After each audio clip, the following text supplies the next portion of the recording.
اللهم صل وسلم وبارك على سيدنا محمد وعلى اله وصحبه اجمعين. حبايبي ومتابعيني عاملين ايه؟ يا رب تكونوا في احسن حال. تعالوا نعمل مع بعض النهارده وصفه سهله وبسيطه جدا. هنعمل مع بعض النهارده الجلاش بالكنافه. تعالوا نشوف احنا عملناه ازاي. وصفه سهله وبسيطه جدا. شايفين الجمال؟ شايفين شكل الجلاش عامل ازاي؟ يلا بينا نسمي الله ونبدا الفيديو بتاعنا ونشوف احنا عملناه ازاي. انا عندي الكنافه حبايب قلبي. طبعا احنا بنحطها في الفريزر من قبليها عشان نعرف نكسرها كويس تبقى سهله معانا. زي ما انتم شايفين كده هي ناعمه قوي ما شاء الله، جميله جدا. اول حاجه هنعملها عندي هنضيف عليها شويه من السمنه وهحطها على النار مع التقليب المستمر بقى على طول عشان تبقى كلها لون واحد، تاخد اللون الذهبي الجميل اللي انا عايزاه. يعني لما نحطها على النار نوطي عليها النار ونخلي بالنا منها، نقلب على طول. هقلب بقى السمنه كلها كده في الكنافه، ويلا بينا بقى على البوتاجاز هنوريكم بقى شكلها هيبقى عامل ازاي. انا حطيت الكنافه بتاعتي على النار. طبعا هنقلب بقى على طول عشان انا عايزاها كلها يبقى لون واحد. هنقلب باستمرار، ولما تاخد اللون اللي انا عايزاه هوريكم بقى شكل الكنافه بتاعنا اللي احنا عايزينه هيبقى عامل ازاي. بصوا حبايبي كده انا حمرت الكنافه كده بالشكل ده. انا مش بحب اغمقها اكتر من كده، كده لونها حلو قوي. هنضيف عليها بقى شويه من السوداني المطحون، وهنزل بعد كده بشويه من الزبيب، وهنضيف بعد كده شويه برضو من جوز الهند، وهنقلب كل ده مع بعضه. وبعد كده هضيف عليهم شويه من السيرب بتاعي اللي انا عاملاه للجلاش عشان نطعمه، بس نديله طعم شويه. ولازم الشربات بتاعك يكون مش خفيف ومش تقيل.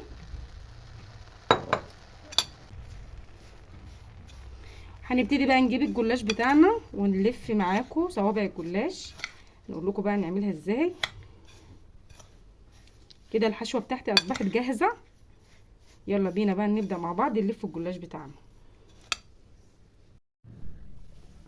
انا عندي لفه الجلاش بتاعتي هناخد رقه رقه. طبعا لازم الجلاش بتاعك يكون طازه، واول ما تفتحيه من الكيسه بتاعته لازم طبعا نغطيه عشان ما ينشفش مننا. هندهن كده سمنه، وهنبتدي نتني جزء من الجلاش، وهندهن سمنه تاني، وهنبتدي بقى نحط الحشوه بتاعتنا.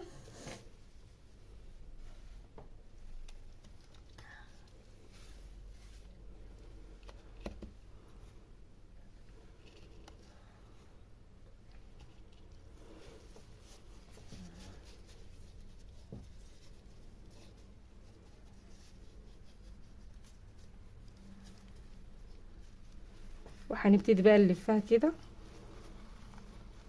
تضغطي عليها كويس جدا وانت بتلفيها، وهنرص في الصينيه. هنعمل معاكم واحده تانية. هندهن الجلاش بسيط كده من السمنه، وهنبتدي نتني تلت الجلاش بتاعنا، وندهن برضو سمنه،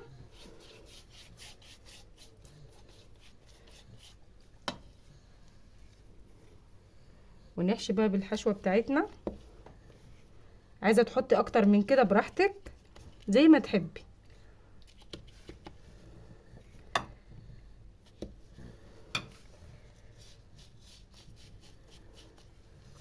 وهنبتدي نلف،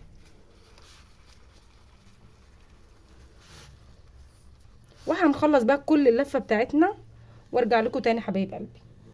كده يا حبايبي زي ما انتم شايفين انا خلاص رصيت كل الجلاش بتاعي، خلصت كل الكميه بتاعتي. هندهن بقى وش الجلاش بالسمنه، وطبعا الفرن عندي شغال انا ولعته، لازم يكون والع قبل ما ندخل الصينيه.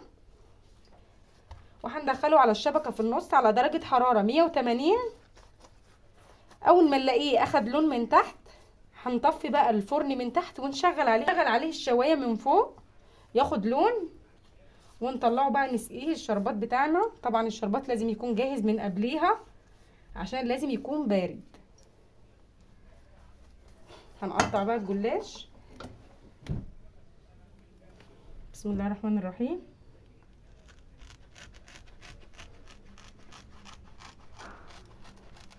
خلاص انا كده قطعته، هدخله بقى الفرن ولما يجهز هطلعه.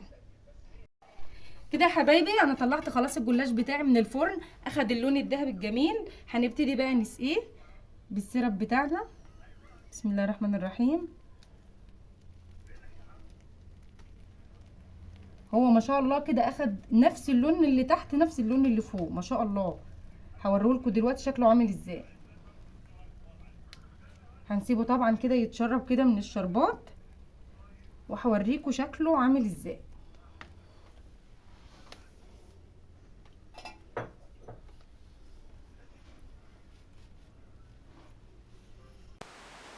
بصوا حبايبي، شايفين شكل الجلاش؟ شايفين بسم الله ما شاء الله، لونه من فوق زي من تحت، ما شاء الله الله اكبر. وصفة جميلة جدا ما شاء الله، في منتهى الجمال. اتمنى يا رب تجربوها، هتعجبكم جدا.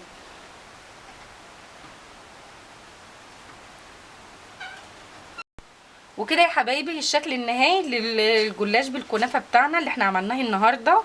كده بنكون وصلنا لنهايه الفيديو النهارده. اشوفكم على خير في فيديو جديد. انتظروني ان شاء الله في وصفات احسن واحسن. اترككم في رعايه الله وحفظه، والسلام عليكم ورحمه الله وبركاته.